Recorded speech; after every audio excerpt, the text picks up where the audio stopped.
আজি আমাৰ ইয়াতে কৰ্মী সভাৰ আয়োজন কৰা হৈছিল ফুলেৰচৰ জিপিৰ বাগানপাৰাত কংগ্ৰেছ দলৰ এক কৰ্মী সভাৰ আয়োজন কৰা হৈছে লগতে যিহেতু নিৰ্বাচন ওচৰ চাপি আহিছে আমি নিৰ্বাচনৰ বিষয়ে দুই আষাৰ ক'লোঁ কৰ্মীসকল কেনেদৰে কাম কৰিব লাগে কেনেদৰে আগুৱাব লাগে আৰু এটা বস্তু ভাল লাগিল যে স্বতঃস্ফূৰ্তভাৱে ইমান মানুহ ওলাই আহিছে আমি আশা কৰা নাছিলোঁ যে ইমান কৰ্মী সভা এটাত ইমান মানুহখিনি আহিব যিহেতু আমি মাইকিঙো কৰিব পৰা নাই বা তেনেধৰণৰ বেলেগ সুবিধা নাছিল পৰীক্ষা থকাৰ কাৰণে কিন্তু তথাপি যথেষ্ট সংখ্যক লোক আহিছে আপোনালোকে নিশ্চয় দেখিছে তো ইয়াৰ কংগ্ৰেছৰ কাৰণে নিশ্চয় শুভ লক্ষণ অহা দিনত ইনশাআল্লাহ কংগ্ৰেছৰ চৰকাৰ হ'ব আমি গৌৰৱ গগৈ ডাঙৰীয়াৰ নিচিনা সুদক্ষ নেতা পাইছোঁ যিয়ে বিভিন্ন ধৰণৰ তেখেতৰ ওপৰত যি অত্যাচাৰ চলিছে বিভিন্ন ধৰণৰ তেখেতৰ ওপৰত বিভিন্ন হেঁচা প্ৰয়োগ কৰাইছে তথাপি তেখেত যেনেদৰে আগুৱাই গৈছে আমাৰ কংগ্ৰেছ দলৰ কৰ্মীসকল আমি যথেষ্ট সাহস পাইছোঁ আৰু এটা নতুন উদ্যমেৰে আমিও আগুৱাই গৈছোঁ আমি পুলিচৰ বন্দুক বা লাঠিৰ কোবক আমি ভয় নকৰা হৈছোঁ আমি অহা দিনত ইনশাআল্লাহ একেলগে মিলি আমি কংগ্ৰেছ দলৰ চৰকাৰ আনিম হিমন্ত বিশ্ব শৰ্মাৰ যি ষড়যন্ত্ৰৰ চৰকাৰ হিমন্ত বিশ্ব শৰ্মাৰ যি সংখ্যালঘু বিৰোধী চৰকাৰ হিমন্ত বিশ্ব শৰ্মাৰ যি আমি গৰীব দুখীয়া বিৰোধী চৰকাৰ সেই চৰকাৰক ফুৰাই আমি এক সুন্দৰ পৰিৱেশৰ কংগ্ৰেছ চৰকাৰ গঢ়ি তুলিম বুলি আশা ৰাখিছোঁ ইনশাআল্লাহ এইবাৰ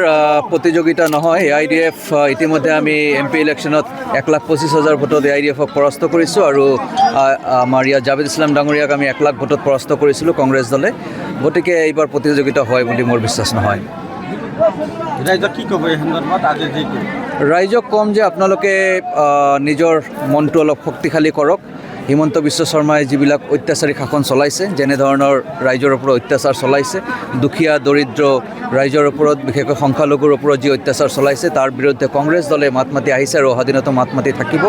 আপোনাৰ স্থানীয় নেতা হিচাপে মই আৰু ডক্টৰ মতিউৰ ৰহমান মণ্ডল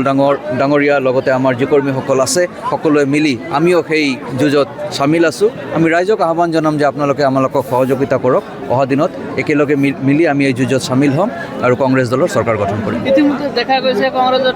টিকিটৰ কাৰণে 8জন দাবীদাৰ আছে এতিয়া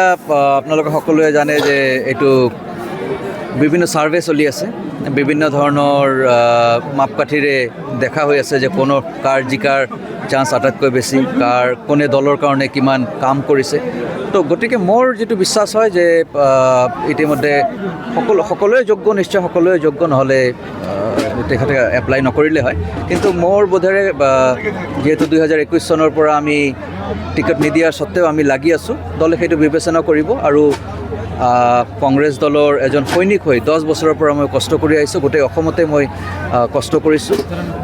মাইনৰিটি ডিপাৰ্টমেণ্টৰ ভাইচ চেয়াৰমেন হিচাপেও আৰু ইয়াৰ আগতে মই ছ'চিয়েল মিডিয়াৰ ভাইচ চেয়াৰমেন হিচাপে টুইটাৰ হেণ্ডেল চাইছিলোঁ আৰু বিভিন্ন যেনেকুৱা ভাৰত জোড়ো যাত্ৰা বা বাগানে বাগানে কংগ্ৰেছ চাঙে চাঙে কংগ্ৰেছ বিভিন্ন ধৰণৰ অসমজোৰা যিবিলাক প্ৰগ্ৰাম আছিল সেই প্ৰগ্ৰামবিলাক মই হেণ্ডেল কৰিছিলোঁ তাৰোপৰি মই আমাৰ জিলাতো যথেষ্টখিনি সময় দিছোঁ সংগঠনটো গঢ়ি তোলাত বা গ্ৰাছৰুট লেভেলত কেনেদৰে কাম কৰিব লাগে ৰাইজৰ লগত ৰাইজৰ সুখে দুখে কেনেকৈ থাকিব লাগে বিভিন্ন দিশত নিশ্চয় কংগ্ৰেছ দলে এইবিলাক হাইকমাণ্ডে এইবিলাক চালি জাৰি চাব আৰু মোৰ 100% বিশ্বাস যে এইবাৰ টিকটটো মই পাম আৰু ৰাইজে মোক আশীৰ্বাদ দি জয়ী কৰিব যিকোনো খবৰৰ বাবে যোগাযোগ কৰক আমাৰ এই নম্বৰত 9181 307 2221